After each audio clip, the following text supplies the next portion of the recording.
Il est assez difficile de parler de la scène pirate. Les gens qui y participent sont très discrets et n'ont aucun intérêt à attirer l'attention sur eux. Entre les énormes groupes d'ayants droit et les raids de police qui font régulièrement tomber de grands noms, tout le monde veut leur peau. C'est donc un milieu secret qui ne laisse presque rien paraître. Et pourtant, il y a quelques années de ça, quelqu'un va entièrement rebattre les cartes du jeu. Des histoires de pirates qui devaient se régler en privé se sont retrouvées exposées en plein jour. Et tout ça, on a pu le découvrir grâce à une personne, Empress.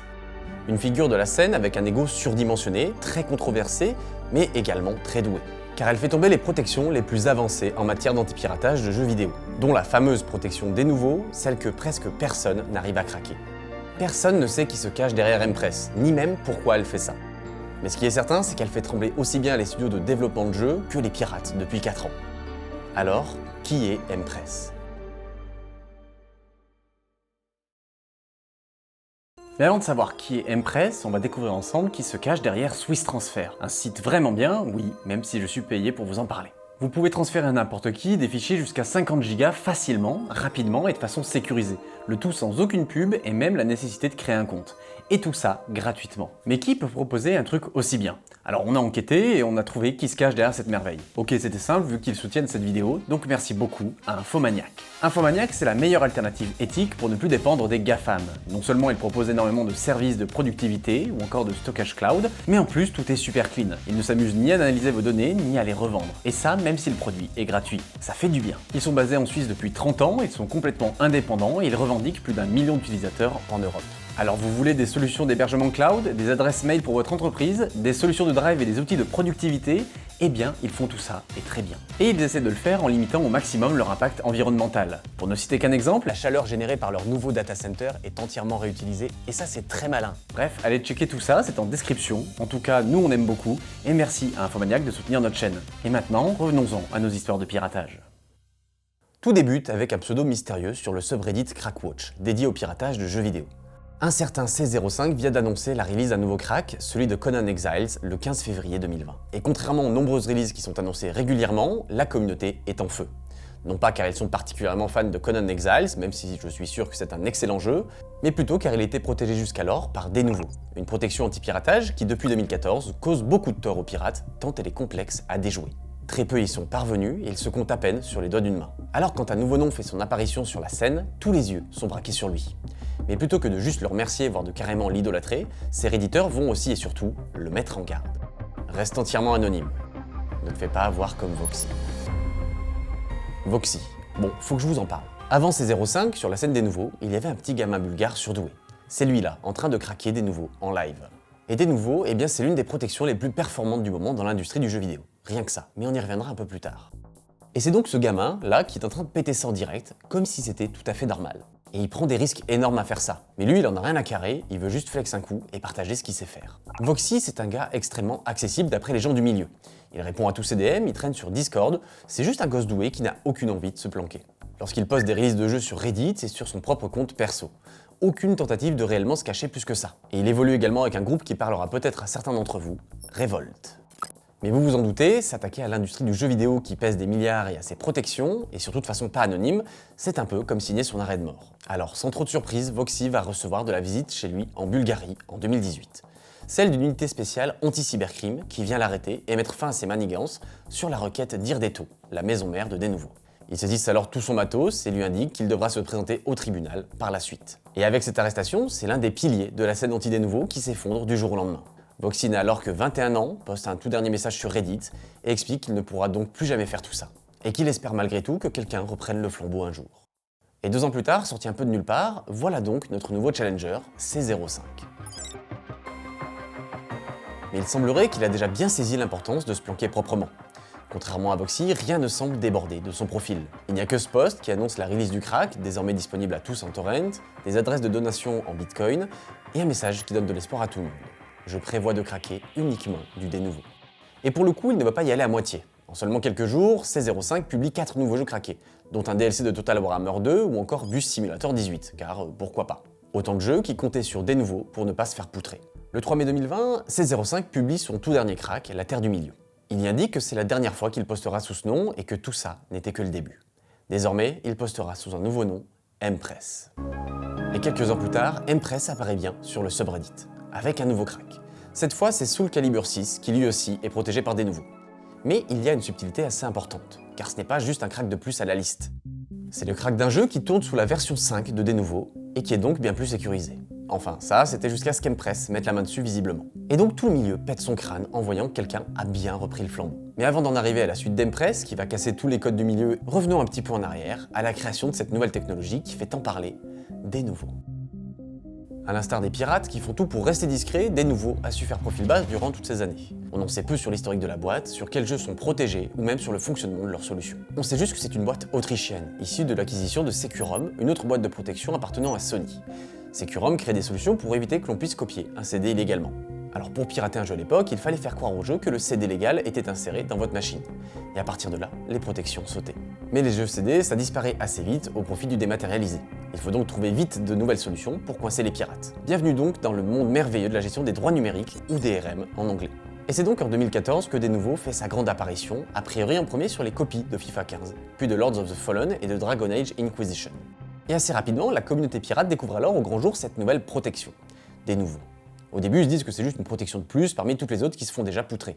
Ok, c'est nouveau, mais ça finira par se faire péter comme d'habitude. Ça les inquiète pas plus que ça. Mais toutes les teams de pirates qui vont se mettre dessus vont se casser les dents. Car côté technique, Denuvo est béton. Et pour la première fois depuis bien longtemps, de gros jeux ne sont pas craqués dès leur sortie. Mais plus de peur que de mal, car il faudra 3 mois pour que Dragon Age cède enfin. C'est le groupe de pirates 3DM, une team chinoise, qui devient la première team à faire sauter Denuvo, ou plus précisément à bypass Denuvo. C'est-à-dire que le logiciel n'est pas entièrement retiré ou craqué, mais il croit que le jeu est légal et donc tout roule. Et dans le communiqué qu'il publie, il confirme un peu les craintes de tout le monde, oui, Denuvo est vraiment galère à combattre. Mais en y mettant assez d'efforts, eh bien c'est faisable. Et Denuvo le sait, ils ne se vendent pas du tout comme une solution incraquable, mais juste comme une protection qui permet aux développeurs de sortir leur jeu et de résister pendant plusieurs semaines, voire plusieurs mois. Soit le moment le plus critique pour assurer un maximum de ventes. Et ça attire donc de plus en plus de développeurs qui passent le pas et qui installent du Denuvo sur leur release.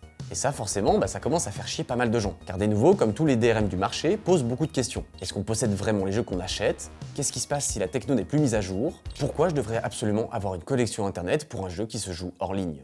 Mais en plus de ça, Denuvo va encore plus énerver les gens. Car certains joueurs commencent à se demander si Denuvo n'est pas, en plus d'un DRM chiant, un énorme bloatware. C'est-à-dire une protection si importante qu'elle ralentit les jeux, même si vous avez casqué pour l'acheter. Les rumeurs courent dans tous les sens que Denuvo écrirait en boucle des fichiers sur les disques de vos ordis et que ça les endommagerait à vitesse grand V. Et le problème, c'est que Denuvo communique très peu sur son fonctionnement, bien évidemment, et n'autorise pas de parties tiers à faire des tests neutres sur leur techno. Donc Internet va se faire son petit avis, quitte à faire des benchmarks de leur côté. Mais ça suffit à convaincre les gens, certains jeux semblent vraiment plus lents à charger, voire à jouer, quand ils ne sont pas craqués. Ce qui est assez fou quand on y pense. Et pour ne rien arranger, le développeur de Tekken 7 déclare sur Twitter que de gros drops de FPS sont liés à Denuvo, ce qui suffira à mettre la communauté en feu. Denuvo parvient donc à voler à Electronic Arts son trophée d'acteur le plus détesté du jeu vidéo à ce moment-là. Félicitations à eux, fallait le faire. Et tout ça pour la scène pirate, c'est du pain béni. Eux qui font tout par esprit de compétition et de gloire, c'est un magnifique alignement de planètes.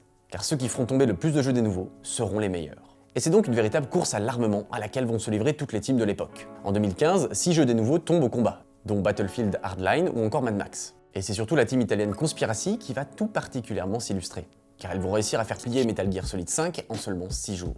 Sauf qu'en 2016, Denuvo va rebattre les cartes. Il n'y a aucun doute qu'ils étudient tous les cracks qui sont publiés et qu'ils adaptent leur mise à jour en conséquence. Et il se trouve que cette fois, ils ont réussi à bien calmer tout le monde. Car 3DM, le tout premier groupe qui a réussi à craquer Denuvo, va se casser les dents de nouveau en essayant de faire tomber Just Cause 3, qui tourne alors sur une toute nouvelle version de Denuvo. Et quand je dis se casser les dents, je pèse mes mots, ils vont carrément prendre la parole pour expliquer que d'ici 2 ans, il n'y aura plus aucun jeu piratable tant les protections sont fortes.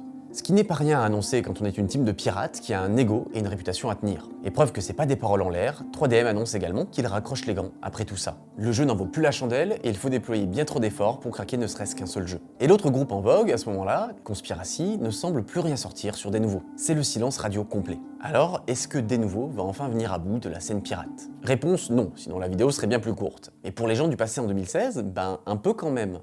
Alors il est temps de mener l'enquête sur ce Denuvo-là qui énerve tout le monde. Et comme d'habitude, tout part de Reddit. L'un des utilisateurs va se faire passer pour un dev, contacter l'entreprise et demander un devis. Et ça marche. Le service client va révéler pas mal de choses qui n'étaient jusque-là pas du tout de notoriété publique. On y apprend ainsi qu'un jeu AAA paiera plus de 100 000 € pour être protégé par Denuvo. Mais le plus drôle, c'est que les arguments de leurs commerciaux, c'est de montrer des screens de pirates en PLS sur des forums. C'est d'après lui la preuve que des gens achètent un jeu s'il n'est pas craqué. Mais la piraterie n'est jamais finie, et Conspiracy ressort d'un buisson pour pondre le 6 août 2016 le crack d'un gros morceau, Tomb Raider. Donc c'est rassurant, ça prouve que la nouvelle version de Denuvo peut craquer, mais ça aura quand même pris plus de 6 mois. Et ils ne seront pas les seuls avec le temps. Les teams Steampunks et Boldman parviendront à craquer quelques jeux également, ce qui là aussi rassure un peu tout le monde. Et dans le lot, il y a donc Voxy, le petit génie sympa et pas très discret, ce qui aura de toute évidence causé sa chute en 2018 à ce moment-là. Ça fait donc un pilier de moins sur la scène assez maigre des anti des nouveaux. Les groupes Conspiracy et Codex continuent malgré tout de publier des releases, mais la communauté en attend plus. Et c'est là qu'arrive Empress en 2020. Elle débarque de nulle part, balance plusieurs cracks de suite sans aucun contexte sous son premier pseudo 1605, puis se renomme l'Impératrice. Je précise d'ailleurs que je dis elle car elle s'est affichée ouvertement comme étant une femme russe ayant la vingtaine dans une interview pour le média Wired. Mais à l'heure actuelle, personne n'a réellement d'informations sur qui est derrière Empress. Son anonymat est quasiment parfait. Et ça pourrait aussi bien être un collectif qu'un mec de 50 balais au fond d'une cabane. Et le peu qu'elle raconte à son sujet ne peut évidemment pas être prise au sérieux, tant l'anonymat est critique dans ce milieu. Et de toute évidence, elle en connaît très bien les codes. Si ses précédents posts étaient un peu laconiques, cette fois, elle fait tout dans les règles de l'art. Aux côtés de ses cracks, elle publie un fichier NFO, qui est tout simplement une façon pour les pirates de présenter leur release. C'est généralement accompagné d'un art très sympa en ASCII, de salutations à d'autres groupes ou de messages plus personnels. Avoir un beau NFO, c'est une façon de briller un peu plus que la concurrence. Et ça, Empress le sait, car son NFO est très stylé. 2 grosses colonnes grecques en ASCII, des petites phrases catchy, bref, on aime bien. Elle y confirme également qu'elle ne faisait que tester un peu sous son ancien pseudo 1605, pour voir si ça allait intéresser les gens de craquer du dénouveau. La réponse est un grand oui. Mais il reste une partie qui détonne très franchement vis-à-vis de la scène. Jusque-là, c'était presque un sans faute, sauf qu'elle indique également des adresses de dons en Bitcoin. Et ça, normalement, personne ne le fait dans le milieu. Les teams le font pour la gloire, par passion ou bien par ego, mais jamais pour de l'argent. Et Skid Row, une team historique du milieu, l'explique d'ailleurs très bien dans un de leurs NFO. Rappelez-vous que si on fait tout ça, c'est car on peut, et car on aime l'esprit de compétition avec les autres groupes. Profitez bien du jeu et souvenez-vous, si vous appréciez, soutenez les développeurs. Donc forcément, quand un petit nouveau se pointe, parvient lui aussi à craquer l'ennemi numéro 1 en se foutant de l'éthique pirate cultivée pendant des décennies, ça fait forcément des étincelles. Mais ça, on y reviendra un peu plus tard. Car pour les gens lambda, qui sont un peu loin du milieu des teams, de la compétition, ils s'en foutent. Ils se régalent surtout de voir des gros jeux récents craquer. Donc don ou pas don, éthique ou pas éthique, eux, ils veulent juste jouer à des jeux gratos. D'autant qu'Empress a l'air de vouloir les impliquer, ce qui est là aussi quasiment du jamais vu. Elle met même des sondages en place pour permettre aux gens de voter pour le prochain jeu à craquer. Du coup, en avant pour péter Assassin's Creed. Et il faut dire que c'est assez brillant d'arriver à faire ça, car on ne s'amuse pas à craquer du dénouveau un dimanche soir pluvieux. C'est une tâche extrêmement ardue, technique et à en devenir zinzin. Le nombre de tests nécessaires à réaliser est scandaleux, et le stress à faire ça est horrible. Bien plus que je ne l'avais imaginé. Il faut littéralement travailler 24/7 pour atteindre la perfection. C'est le seul moyen pour annihiler ce cancer. Et ça, c'est probablement pas une exagération. Car faire du reverse engineering, c'est déjà une discipline assez complexe. Et c'est encore plus dur quand il s'agit de reverse un logiciel qui fait tout pour ne pas être attaqué. Et pourtant, Empress, elle sait parfaitement comment contourner tout ça. Et elle va être très prolifique. Notamment en craquant d'énormes jeux que personne ne pensait voir un jour disponibles en torrent. On peut citer aussi bien des Anno 1800 que du Planet Coaster, du Planet Zoo ou du Total War Three Kingdoms. Autant de jeux qui ont cédé face à Empress. Et comme on le disait, elle met toujours ses adresses de crypto pour demander des dons, ce qui est toujours aussi mal vu. Car désormais, elle réclame très fortement qu'on la paye pour son travail. Elle dit qu'elle n'arrive plus à se payer son matos, ou même à manger, ou demande juste une rétribution. Elle propose même des encarts pubs dans ses NFO pour y mettre un message personnalisé. Et ça, les autres détestent et n'hésitent pas à le dire. Mais en attendant, Empress délivre toujours autant. Et l'un de ses plus gros coups, c'est sûrement le 22 octobre 2020. Un an après sa sortie, Empress pulvérise la protection de Red Dead Redemption 2 sur PC. Personne ne s'y attendait. Même elle visiblement, car elle déteste le jeu. Mais elle l'a fait, je cite, pour les gens. Et c'est à partir de ce moment-là qu'on rentre un peu dans les gamineries et le fait qu'on devrait peut-être lui enlever l'accès à un clavier lorsqu'elle a fini de craquer un jeu. Car elle a expliqué qu'elle n'aimait pas Red Dead Redemption 2 et les gens l'ont insulté. Et c'est parti pour Dark Empress, qui va leur répondre en insultant toute leur descendance, avec pas mal d'insultes homophobes, ce qui deviendra vite une triste marque de fabrique.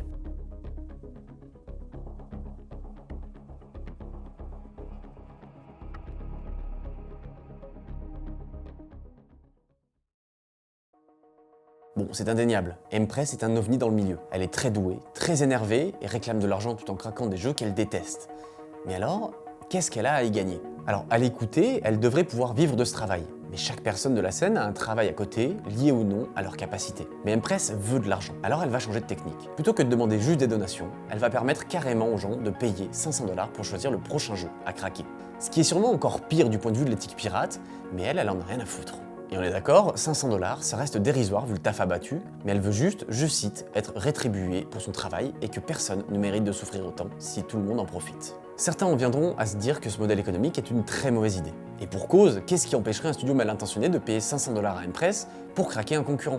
Ça éviterait clairement qu'elle se penche sur leur jeu en attendant, c'est pas une si mauvaise idée. Mais les sommes ici restent dérisoires, alors évidemment, on se dit que c'est juste pour faire chier le monde de la scène. Mais si on en croit ses dires, Empress a d'autres motivations. Des raisons bien plus ésotériques, quand on écoute ce qu'elle raconte lors de sa seule interview pour le média Wired. Bon, accrochez-vous, ça va être un ride. Elle y déclare que sa volonté de craquer des jeux partait tout simplement d'un rêve étrange qu'elle a fait où son jeu préféré, Dark Souls 2, était enchaîné par des chaînes de DRM. Et des trucs de zinzin que je vais vous épargner parce que ça n'a aucun sens du début à la fin. On y apprend aussi qu'elle serait fan de Tetris, de Mega Man, de la NES de Nintendo, tout en étant une Russe de 23 ans. Ce qui est un peu curieux. Mais ce qui est surtout intéressant, c'est son anecdote sur Test Drive Unlimited 2, qui tournait mal car anciennement protégé par Securum, et qui tournait bien mieux avec un crack. Et c'est à ce moment-là qu'elle se serait dit que craquer des jeux, c'est pas juste jouer à des jeux gratuits, c'est potentiellement conserver une partie de ce patrimoine numérique. Et effectivement, c'est sûrement l'argument le plus intéressant, car les DRM, ça pourrait très mal vieillir. Il y a quelques années, Denuvo a oublié de payer un nom de domaine, et à ce moment-là, aucun jeu ne marchait jusqu'à ce qu'il repaye la facture. Ça donne envie de payer ses jeux légalement. Alors elle aurait juste pu s'arrêter là, à cet argument, et ça aurait été très bien. Elle est douée, elle craque des jeux pour les préserver, tout le monde aurait adoré. Mais non, il fallait qu'elle rajoute absolument des couches d'avis désastreux, des insultes homophobes à tout va, et de la haine. Mais avec cet ego surdimensionné, la suite presque logique était donc de monter un culte autour de sa personne. Rien que ça. Car elle va se mettre à publier soudainement de longs posts philosophiques sur le subreddit Crackwatch, puis insulter tous les utilisateurs qui ne pensent pas comme elle. Encore une fois, c'est l'une des rares à s'exprimer de la sorte, ce sont en général des gens discrets, qui ne font que release des cracks. Alors vu qu'elle se prend l'assaut sur ce subreddit, elle finira par y poster un dernier message, en indiquant qu'elle ouvre son propre subreddit, Empress Evolution. Et très vite, ça n'aura rien à voir avec la scène de cracking, car elle va y publier de longs posts expliquant de nouveau sa vision sur le genre. Alors, je vous épargne tout ça, vu qu'on y parle d'hommes de niveau 1, de rang dans l'univers, et de nombreux « je ne suis pas sexiste, mais quand même si », le tout à des gens qui voulaient juste jouer à Planet Zoo. Alors pour certains utilisateurs, pas grave, ça fait partie du personnage. L'essentiel, c'est de craquer du dénouveau et de pouvoir jouer à des jeux gratos. Mais évidemment, tout devient assez explosif. Donc même sur son subreddit, elle se retrouve à se faire trash en boucle, et aussi signaler. Et les admins de Reddit finissent tout simplement par ban son subreddit. Direction donc Telegram, où cette fois elle aura un peu plus de contrôle. Elle n'y vend ni formation pour devenir un humain de niveau 1, ni des pronos sportifs, elle vous permet juste d'être aux premières loges lorsqu'elle débite ses conneries. Racisme, homophobie, tout y passe, et ceux qui l'accusent de ça sont des opiniophobes d'après elle.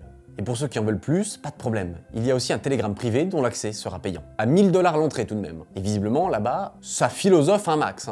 Vous êtes-vous déjà demandé quel est le véritable sens de la vie et pourquoi vous êtes né? Vous êtes-vous déjà demandé si les fantômes existent, si Dieu existe, si votre âme existe? Mais l'intérêt là-bas, c'est qu'elle interagit directement avec ses fans qui peuvent maintenant lui parler. Et quand je disais ambiance de culte, je n'exagère pas. Tout tourne autour d'Empress, d'à quel point elle est intelligente et forte, et il faut forcément la caresser dans le sens du poil. Elle aime bien par exemple leur rappeler qu'ils sont tous ses esclaves, ou qu'elle compte mettre au point des mini-jeux sexuels entre chaque nouvelle sortie de crack. Bref, ambiance coolos chez les Empressos. Alors déjà qu'elle n'était pas très appréciée, tout le monde s'accorde à dire maintenant que ça y est, Empress a complètement vrillé. Et vu que ça ne suffisait pas, elle va en profiter pour tartiner de merde tous les groupes pirates de la scène. Qu'elle connaît visiblement très bien vu qu'elle les aurait côtoyés de très près. Elle avoue avoir bossé pour le groupe Codex, qui était probablement l'un des groupes les plus prolifiques de ces dernières années, avec 3600 releases au compteur entre 2016 et 2020. Et d'après elle, s'ils ont pu un jour sortir du dénouveau, c'est uniquement grâce à elle, car elle faisait partie du groupe à ce moment-là. Empress aurait aussi bossé une fois pour Paradox, un groupe mythique tant il est ancien, sa création remontant à 1989. Empress connaîtrait donc très bien la scène de l'intérieur et a su obtenir ses accès. Et pourtant, malgré ce statut, elle les considère, je cite, comme les existences les plus pathétiques de la Terre. Et les premiers qui vont en prendre plein la gueule dans cette croisade qu'elle est toute seule à mener, eh bien c'est le groupe Skid Row. Un groupe qui vous parle peut-être tant le nom est connu dans le milieu. Fondé en 1990, ils craquaient déjà des titres Amiga et ont continué à innover jusqu'à aujourd'hui. C'est notamment, d'après les dires, les tout premiers à avoir fait sauter les DRM d'Ubisoft en rendant accessible Assassin's Creed 2 ou Prince of Persia Forgotten Sands. Alors pourquoi est-ce qu'Empress décide de se mettre en guerre contre Skid Row? Ça, on n'en sait rien. Mais elle va lâcher une sacrée bombe dans le milieu lors de sa release de Star Wars Battlefront 2 Celebration Edition. Elle y révèle que si le groupe a perdu de sa superbe depuis plusieurs années, c'est car leur principal cracker aurait été débauché par Sony DADC. Et Sony DADC, c'est la boîte qui développait à la base Securum, les anciennes protections de CD-ROM et dont certaines branches ont été revendues pour former des nouveaux. C'est donc une accusation énorme que vient de faire Empress, en accusant un ancien boss de chez Skid Row d'avoir changé de camp. Ce qui veut dire qu'en plus, elle se bat désormais contre lui, vu que c'est elle qui pète ses protections. Tout a de quoi faire grincer des dents dans le milieu. Évidemment, ça va gravement faire chier Skid Row, qui pour l'instant ne va pas réagir et ne confirmera rien de ce qui est dit là. Mais on le verra plus tard, Empress a visiblement visé juste. Et puis il y a le groupe Codex, dont elle aurait fait partie pendant plusieurs années. Et si Codex poutrait du Denuvo, c'est d'après ses dires uniquement grâce à elle. On ne sait pas exactement pourquoi elle ne bosse plus pour eux, on sait juste qu'elle les considère, eux aussi, comme pathétiques. Il y a pourtant une piste qui, je préfère le préciser, est une rumeur, mais qui est assez marrante. Et il faut pour ça se pencher du côté d'un jeu de course, Need for Speed Heat. Fin 2019, le groupe Codex bosse sur une release du jeu, protégé par Denuvo. On est sur des dates qui précèdent l'apparition publique d'Empress et qui laissent donc penser qu'elle serait alors encore chez eux, si elle y était vraiment. Et le crack fonctionne très bien. Il s'apprête d'ailleurs à être release au grand public, mais il manque encore une dernière phase essentielle, le testing. Car Denuvo est un soft assez vicieux qui change de fonctionnement selon le matos que vous utilisez. Il faut donc faire tester à de nombreuses personnes de confiance le crack pour être sûr qu'il marche sur plein de machines différentes. Sauf que le crack de NFS Heat va se répandre dans la nature bien au-delà du cercle de testeurs de confiance. Et là, c'est le coup de tonnerre sur la scène. Qui a osé faire ça? C'est déjà un coup dur, mais s'il n'y avait que ça pourrait aller. Non, le vrai problème, c'est que le crack tourne sur une version non finalisée par le groupe, qui n'a alors pas encore eu le temps de cacher toutes les failles qu'ils utilisent. Et oui, les crackers protègent aussi leur création, ce qui est assez ironique, je vous l'accorde, mais ça évite à Denuvo ou aux autres teams de comprendre comment ils ont fait. C'est donc un véritable livre de recettes du cracking Denuvo qui circule de partout avec ce leak. C'est la catastrophe et les gens sont persuadés que Denuvo va pouvoir tout patcher et qu'il sera désormais extrêmement dur pour Codex de revenir sur le devant de la scène. Mais surtout, il y a la question de la confiance. Car c'est bien la preuve qu'il y a un souci en interne chez Codex. Je vous laisse deviner qui serait la personne la plus apte à faire une connerie pareille, car Empress sait pertinemment qu'en faisant ça, Codex risque de perdre la main sur le cracking de Denuvo. Et il faut bien rappeler la temporalité. Ce leak intervient fin 2019, début 2020, soit 2 mois à peine avant l'apparition de C05. Et un petit mois plus tard, C05 devient Empress. Et à cette occasion, certains utilisateurs vont même trouver quelque chose de très intéressant. Des releases sur des forums obscurs russes qui datent de 2019, bien avant son apparition publique, et qui sont déjà à l'époque signés Empress. Mais ce sont des releases qui sont pourtant quasiment identiques à celles diffusées sous le même nom par Codex. Oui, des mois avant Empress, il y a des releases d'Empress. Personne ne les avait vues. Et on parle pas de petits jeux, hein, les gens ont forcément les yeux rivés sur ça. Et si c'était le cas, Empress aurait dû être connu dès cette époque. Alors il y a plusieurs possibilités. Soit tout le monde est passé à côté et Empress voulait juste commencer à marquer son territoire sans trop de succès, soit elle voulait juste prouver rétroactivement, on ne sait pas trop comment, que c'est elle qui bossait bien sur tout ça. Tout cet arc, c'est une gigantesque spéculation, mais il n'empêche que ce sont des théories, et Codex, quant à eux, ne va étonnamment plus du tout publier de crack Denuvo pendant près d'1 an. Empress, quant à elle, a continué sa route, malgré toutes les controverses, et quand elle a fini de s'en prendre à toutes les teams en activité au petit-déj, elle passe ensuite aux Repackers. Oui, car Empress a visiblement décidé de détester et de se faire détester par tout le monde. Alors, c'est quoi les Repackers? Eh ben, grossièrement, c'est un autre pan de cet écosystème qui consiste à compresser les jeux craqués dans un format bien plus léger, ce qui permet donc aux gens avec une connexion plus mauvaise, voire une connexion payante, de profiter des cracks plus facilement. Le jeu y est pré-craqué et mis à jour si des patchs sont disponibles, c'est donc une sorte de tout-en-un très pratique et qui aide beaucoup d'utilisateurs. Et dans ce game du repack, il y a un nom en particulier qui revient tout le temps. FitGirl, avec son avatar d'Amélie Poulain. Et depuis des années, elle propose sur son site des centaines de repacks, le tout hébergé sur des seedbox qu'elle paye de sa poche. Oui, elle paye des hébergements de terra et de terra de jeux craqués juste pour la beauté du geste. Et cerise sur le gâteau, il n'y a même pas une seule pub qui traîne sur son site. Ce qui colle un peu mieux à l'éthique du piratage et de la gratuité. Et ce qui va donc forcément pas mal clasher avec Empress, qui représente à peu près tout l'inverse de ça. Car FitGirl va repacker régulièrement des cracks d'Empress. Ainsi, au lieu de voir un torrent sous le nom d'Empress, vous voyez désormais un repack de FitGirl qui crédite Empress. Et ça, Empress, ça la rend absolument folle. Car elle n'hésite pas à le dire, elle veut que la lumière soit sur elle. Sûrement pas sur des repackers. C'est elle qui se casse le cul à craquer des nouveaux. Donc c'est à elle que revient tout le mérite. Oui, c'est assez puéril, on est d'accord, mais du coup, elle les déteste. Mais si on creuse un peu plus loin, c'est peut-être juste une histoire de sous. Car on le sait, Empress a toujours activé de quoi lui faire des donations, a beaucoup réclamé de l'argent, mais il se trouve que FitGirl aussi a des donations. Mais contrairement à Empress, FitGirl, elle se justifie en disant que c'est pour couvrir les coûts de fonctionnement de son site. Tout ça a un coût, d'autant plus qu'elle doit le faire de façon entièrement anonyme. Donc elle se cache pas de demander un peu de soutien de la part de ses utilisateurs, ce qui jusqu'ici ne semble pas vraiment choqué dans la scène. Mais là où ça coince, c'est qu'Empress est persuadée que des gens donnent à FitGirl en croyant que c'est grâce à elle que ce crack existe, et que cet argent lui reviendrait donc de droit. Alors que va faire Empress pour emmerder les repackers et FitGirl? Eh bien publier une nouvelle release, cette fois du jeu Immortals Phoenix Rising, avec une petite subtilité. Personne n'est capable de télécharger intégralement le jeu, tant le débit est lent. Il semble capé à 200 kHz par seconde, et c'est volontaire. Car d'habitude, dès qu'une release est publiée, les repackers vont au plus vite proposer un repack qui tient la route. Et cette fois, Empress ne veut surtout pas de ça. Et si les repackers ne peuvent pas télécharger le jeu en entier, alors il n'y aura que le nom d'Empress pendant plusieurs jours qui apparaîtra avant que les téléchargements soient terminés. Et il faut l'avouer, c'est assez malin comme technique, même si encore une fois, c'est complètement puéril. Mais ainsi, FitGirl n'apparaîtra jamais dans l'équation tant que les fichiers complets ne seront pas téléchargés. De quoi reprendre un peu de lumière, et qui sait, peut-être un peu de dons en Bitcoin. Et c'est assez inédit comme situation, car les repackers font pourtant presque partie intégrante de l'écosystème pirate. Certains groupes n'hésitent pas à travailler main dans la main avec les repackers et à leur fournir les cracks en avance. Ce qui demande beaucoup de confiance entre tous les acteurs. Les groupes ne veulent pas d'un leak prématuré, et les packers, eux, veulent un crack fonctionnel, qui ne contient pas de malware. Et vous savez qui avait une telle relation à l'époque ? Empress et FitGirl. Oui. Je souhaite remercier personnellement Empress de m'avoir contacté avant la release officielle, ce qui m'a permis de préparer le pack en avance pour vous. Girl Power. FitGirl va donc réagir à tout ça officiellement sur son site et déclarer que plus jamais elle ne repackera de release de la part d'Empress, qu'elle refuse de donner du crédit à ce type de personnes dans la scène et que c'est contre l'éthique des pirates. Empress réagit alors en faisant du Empress. Elle incendie FitGirl avec des pavés d'insultes transphobes, l'accuse d'être un homme, bref, toujours un QI assez élevé dans ses réponses, comme à son habitude.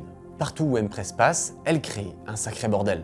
Mais ce qu'il faut retenir de tout ça, c'est qu'Empress a réussi un sacré speedrun, être la principale référence du crack des nouveaux, et probablement la personne la plus détestée de la scène waraise. Mais soudainement, elle annonce l'impensable. La police l'aurait retrouvée. Elle explique sur Reddit, sous un nouveau nom, Infinity Goddess, rien que ça encore, que des utilisateurs de Reddit l'ont dénoncé à la police avec sa véritable adresse. Elle ne sait pas comment c'est possible, mais indique qu'à tout moment, elle va devoir répondre de ses actes avec un avocat. Et sans hésiter, elle accuse FitGirl d'avoir causé tout ça. Alors, ça aurait pu être la fin d'Empress, mais les utilisateurs se rendent compte assez rapidement que ça n'a aucun sens. La police l'aurait soi-disant chopé sur le fait, en train de craquer une nouvelle release, puis l'aurait laissé tranquillement écrire ce long post larmoyant sur Reddit. Résultat, tout le monde en commentaire se fout un peu de sa gueule, et même FitGirl se régale. Tout cela n'était que du flan, peut-être une tentative désespérée d'obtenir encore un peu plus d'attention. Alors, retour au charbon. Car bien assez vite, Empress se rend compte que le meilleur moyen de faire parler d'elle, c'est de continuer, encore et toujours, à craquer du dénouveau à foison. Et c'est exactement ce qu'elle va faire. Et ce, malgré les tentatives de dénouveau de rendre son soft de plus en plus résistant à ses attaques. Le 3 février 2023, elle craque Monster Hunter Rise Sunbreak. Elle déteste la politique de Capcom de foutre plein de DLC et les attaque frontalement pour ça. Et elle en met évidemment plein la gueule à des nouveaux aussi en leur disant que c'est la preuve, une fois de plus, qu'elle est capable de détruire leur protection pathétique. Mais ce qui est surtout intéressant ici, c'est qu'elle annonce cette fois qu'elle va changer de stratégie. Cette fois, elle indique qu'elle va se concentrer sur les grosses releases à venir, elle veut affronter des nouveaux en direct sur un terrain qu'ils mettent toujours en avant dans leur pitch marketing. Ils ne sont pas incraquables, mais ils permettent de sécuriser plusieurs mois de sortie. Et Empress compte bien changer ça. D'autant que depuis quelques temps, il y a un jeu qui revient un peu partout, Hogwarts Legacy. Et à ce moment-là, on est en pleine tourmente médiatique autour des sorties scandaleuses de J.K. Rowling, qui collent assez bien à l'idéologie d'Empress d'ailleurs. Mais tout de même, énormément de gens attendent la sortie de pied ferme de ce jeu. Et dans le NFO de Monster Hunter, elle glisse un message à Warner Bros, les éditeurs du jeu, qu'elle appelle au passage les Warner Bitches, mais ça doit être une faute de frappe, elle devait vouloir dire Witches, je pense, pour le jeu de mots. Je vous conseille de ne pas déployer des nouveaux dans votre jeu. Il est tout en haut de ma liste, et en incluant des nouveaux, vous allez juste dépenser inutilement de l'énergie et de l'argent. Car je vais le craquer en moins de 10 jours et le répandre, et tout le monde y jouera, gratuitement, de toute façon. Vous avez été prévenus. Puis Hogwarts Legacy sort comme prévu le 10 février, et comme prévu, sécurisé par des nouveaux. Et 10 jours plus tard, des nouveaux removes. Oui, Empress a fait l'impensable. Et elle se régale dans un NFO bien salé, vu qu'elle avait l'accord de sa communauté. Bon, je vais vous épargner son long pavé, Mais elle qui philosophait déjà sur le genre il y a quelques années sur Reddit, je vous laisse imaginer ses takes maintenant qu'il y a du J.K. Rowling au milieu, qu'elle semble supporter évidemment, alors qu'elle vient de craquer son jeu. Et ce qu'il faut retenir, c'est que Hogwarts Legacy, c'est un très gros coup joué par Empress. Et ça doit emmerder très fort des nouveaux, et nos Warner Witches. Et fidèle à sa stratégie, elle réitère en ciblant des grosses sorties. C'est Assassin's Creed Valhalla qui va ensuite en faire les frais, puis le remake de Resident Evil 4 ou encore Dead Island 2. Elle aurait même reçu une offre de la part de Denuvo, un chemin presque logique, même si curieux quand on veut sortir de la scène. Mais Empress va évidemment refuser, vous vous en doutez. Un job stable, des réunions sans insulter les gens, de l'argent légalement gagné? Haha, sûrement pas. Non, à ce moment-là, il est venu le temps de faire de l'art avec de l'IA, car pourquoi pas? Ce qu'elle annonce toujours avec un ton bienveillant à sa communauté de cœur sur Telegram. Et puis finalement, elle se ravise. Et en août 2023, Empress va publier son tout dernier crack à date, Judgment. Dans son NFO, elle décide justement de remettre une petite couche de merde sur Skid Row, qui avait enfin réussi à craquer un jeu des nouveaux de leur côté. Ça a visiblement fait mal à Empress, qui avait un quasi-monopole là-dessus. Alors elle les attaque frontalement, comme chaque chose qui respire et qui l'ennuie, et tout se passe via une info encore une fois. Dedans, elle les accuse d'utiliser une faille liée au moteur Unity, et qui permet de contourner des nouveaux très facilement. Ou en tout cas, trop facilement pour elle. Elle considère donc que ce n'est pas réellement un crack de Denuvo et qu'il ne devrait pas s'en vanter. Et ben Skid Row, qui était resté étonnamment très silencieux depuis tout ce temps, a cette fois décidé de s'exprimer. Et le mot est faible. Empress va déchaîner la furie de Skid Row. Et pour lui répondre, il profite d'un nouveau jeu qu'ils viennent de craquer, Ship Graveyard Simulator 2. Un jeu où on démonte des bateaux. Mais là, l'essentiel, c'est pas le jeu, c'est le NFO qui est lié et qui cherche à démonter Empress. Car on peut dire qu'il est vraiment très fleuri. Est-ce que vous vous rappelez quand Empress a révélé que le plus gros craqueur de chez Skid Row s'était barré chez Denuvo? Eh bien visiblement, elle avait touché juste. Car Skid Row y fait directement référence en disant qu'Empress a révélé bien trop d'informations qui n'auraient jamais dû être publiques.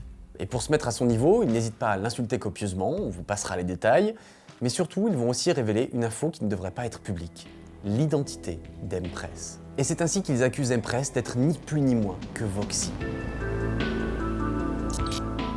Oui, Voxy, le petit génie qui tourmentait Denuvo avant de se faire serrer en 2018 en Bulgarie. Il l'accuse d'être prête à tout pour l'argent, d'avoir une philosophie qui ne tient absolument pas la route et de passer son temps à mentir. Il s'amuse ensuite à démonter point par point son argumentaire sur la technique de crack qu'elle remettait en cause. Ce qui est sûr, c'est qu'ils ont l'air très énervés chez Skid Row, ce qui est assez inédit vu les proportions que ça prend. Mais ce qui est surtout inédit, c'est que tout ce bordel va réussir à réveiller Voxy, qui depuis son arrestation n'avait donné quasiment aucun signe de vie. Lui qui faisait profil bas et qui n'interagissait plus trop avec la scène, et ben il se retrouve propulsé au milieu d'un champ de bataille dont il ne comprend pas tout. Et autant vous dire que ça l'énerve pas mal, car il comprend pas pourquoi son blaze sort comme ça gratuitement dans un NFO, lui qui se tient à carreau car il est surveillé de toutes parts depuis. Et c'est vrai que ce serait très étonnant que Voxy ait retenté l'aventure après s'être déjà fait avoir par les flics. D'autant qu'il a l'air d'être un gars extrêmement posé, qui écrit calmement, soit l'exact opposé de ce que laisse paraître Empress. Après, il joue peut-être très bien la comédie. Mais on peut aussi se demander pourquoi Skid Row lâcherait ça en public s'ils n'étaient pas sûrs de leur info. Juste pour faire parler, pour emmerder Empress? Ou est-ce qu'ils sont persuadés de ce qu'ils avancent? Dans tous les cas, ils n'avancent pas de preuves, il est impossible de vérifier tout ça. Pourtant, d'autres suivent le mouvement, dont Chaos, un repacker connu dans le milieu, et qui semble dire que tout le monde savait dans la scène que Voxy était derrière Empress.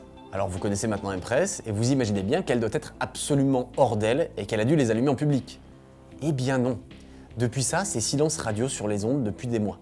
Il n'y a eu aucune nouvelle release et aucun nouveau NFO. Juste un peu d'animation sur son channel Telegram assez douteux, où elle s'est mise au piano virtuel. Et comme à son habitude, elle a toujours des mots très doux envers les gens qui oseraient mettre des émojis négatifs. Oui, si vous n'aimez pas ses compositions, vous devez aller vous faire foutre, puis mourir, c'est la loi d'Empress. Et ce qui étonne le plus dans toutes ces affaires, c'est sa disparition. Car suite à ces accusations de Skid Row, Empress n'a plus jamais publié de release. C'est-à-dire depuis août 2023. Alors, est-ce que la police est remontée jusqu'à elle? Est-ce qu'elle décide enfin d'être low profile pour éviter les ennuis? Ou bien est-ce qu'elle s'acharne jour et nuit sur des nouveaux cracks? Eh ben, impossible à dire. Elle est arrivée en un claquement de doigts sur le devant de la scène pirate, elle en a bousculé tous les codes, a foutu un bordel monstre, puis a disparu de façon tout aussi brusque. Et puis, il y a 2 mois, sorti de nulle part, il y a ce compte, qui poste une vidéo sans aucun contexte, démontrant qu'il a réussi à faire sauter toutes les protections qu'Empress foutait sur son crack d'Hogwarts Legacy pour ne pas se faire reverse, et qui pourtant vient de se faire péter. L'utilisateur n'a aucune autre activité si ce n'est ce post. Il est venu comme un petit prince, à montrer que visiblement il était bouillant, et il est reparti comme il est venu. Alors certains tempèrent en disant que c'est pas forcément si complexe que ça, mais jusque-là, personne ne l'avait fait. Et c'est la preuve que quelqu'un, quelque part, a compris comment Empress a réussi à craquer des nouveaux. Et donc, potentiellement quelqu'un qui serait capable de prendre la relève. Alors si un jour vous avez piraté un jeu vidéo, déjà je vous félicite pas car c'est très grave, mais vous avez désormais un aperçu de ce qui se passe en coulisses, avec ses génies, ses controverses, et on espère que tout ça, ça vous a plu. Merci à toutes et à tous d'avoir suivi, on a un Tipeee et un Patreon en description, et on se retrouve très bientôt pour de nouvelles vidéos. Prenez soin de vous, bisous, salut.